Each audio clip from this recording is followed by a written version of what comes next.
Welcome to Cryptopia, where we discuss the utopian rise of crypto as a battle against regulations, bans, scams, and non-believers continue. On the front lines today, NFTs and what's coming up.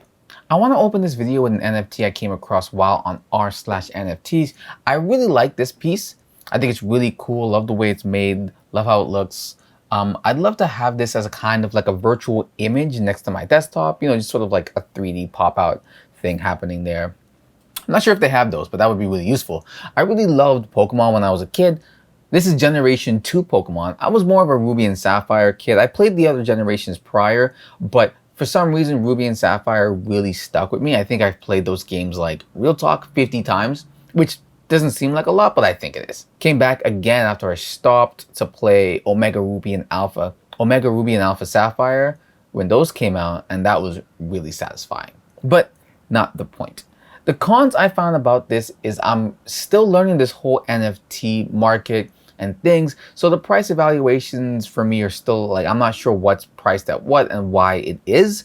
So for me, it kind of comes down to nostalgia and time. This looks like it takes a fair amount of time to do, and it hits home for Pokemon fans across the board. Is it worth 0.256 ETH, about $600 at the time I found it? I don't know, but I really like this piece, and currently it has no bids. If this is something you like, check it out. I'm going to leave the link in the description down below. I don't know if I'll be picking this up myself. I'm still, again, shopping around, trying to figure out this whole NFT stuff. I'm going to be making a lot of videos on this because I'm going to be learning a lot in the next coming weeks, months, whatever. But let's get into the NFT news, starting with this article. Block One, the developers of EOS, an open source blockchain software, have decided to close its decentralized social media platform Voice to the public for several months to upgrade it from a fungible to a non-fungible token based platform. The company said Voice website currently says it is an NFT platform for emerging creators slated for summer of 2021. By tokenizing the content itself instead of putting tokens next to the content, we are giving creators the opportunity to monetize their work directly, the statement says.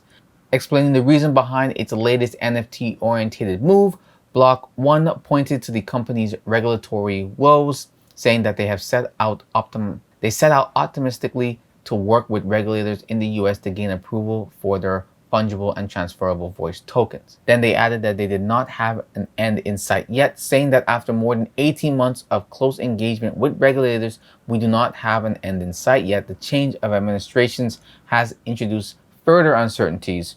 Recent action by the SEC indicated a long road ahead. So I guess they figured this is the best move. NFTs are popular, they're growing more popular. I'm liking the fact that a lot of the overall hype and super prices seem to be kind of calming down a little bit, which is really good, I think, overall for the market and consumers and collectors and people like myself who are sort of just starting to get interested in the space.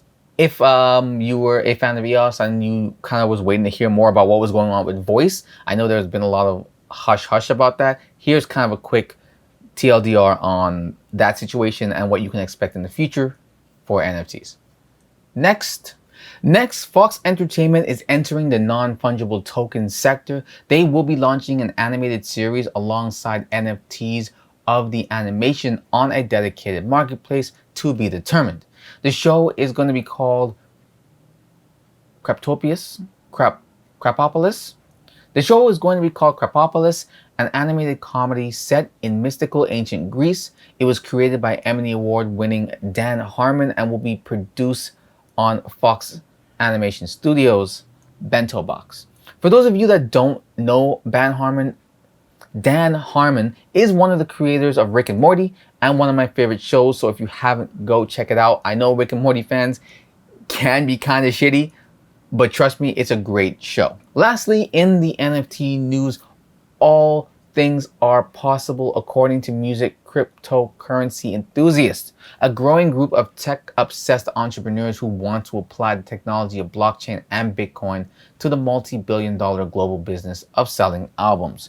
Crypto advocates want to engineer a new financial system for music that can support real-time revenue streams and ultimately hand much more power to the individual artist.